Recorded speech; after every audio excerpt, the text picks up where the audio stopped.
ایک ایسا قصہ جو آپ کو ہلا کر رکھ دے گا۔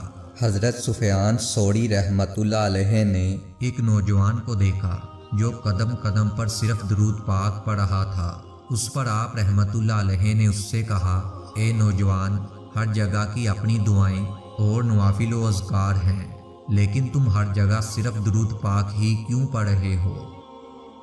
اس نوجوان نے بتایا کہ میں اور میرا والد اپنے گھر سے حج کے ارادے سے نکلے تھے، لیکن راستے میں میرے والد شدید بیمار ہو گئے اور انتقال کر گئے۔ موت کے بعد ان کا چہرہ سیاہ ہو گیا تھا۔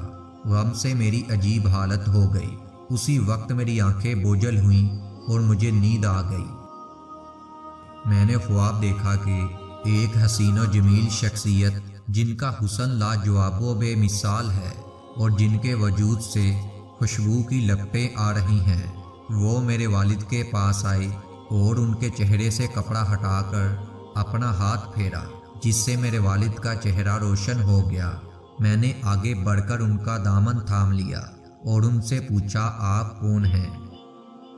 انہوں نے فرمایا، تم مجھے نہیں پہچانتے، میں تمہارا نبی محمد بن عبداللہ صلی اللہ علیہ وآلہ وسلم ہوں۔ تمہارا باپ بہت گناہ گار تھا، لیکن وہ مجھ پر کثرت سے درود پڑھتا تھا۔ اب جب اس پر مصیبت نازل ہوئی تو اس نے مجھ سے فریاد کی، اور جو ہم سے فریاد کرے وہ کبھی مایوس نہیں رہتا۔ دوستو، تاریخ میں ایسے بے مثال واقعات پیش آئے ہیں۔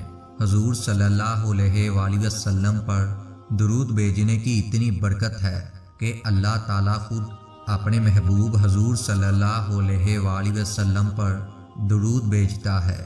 درود پاک ایک ایسا عمل ہے جو کبھی بھی رد نہیں جاتا، ہمیشہ آپ کو بلندیاں ہی عطا کرتا ہے، چاہے وہ دنیا کی ہو یا آخرت کی ہوں۔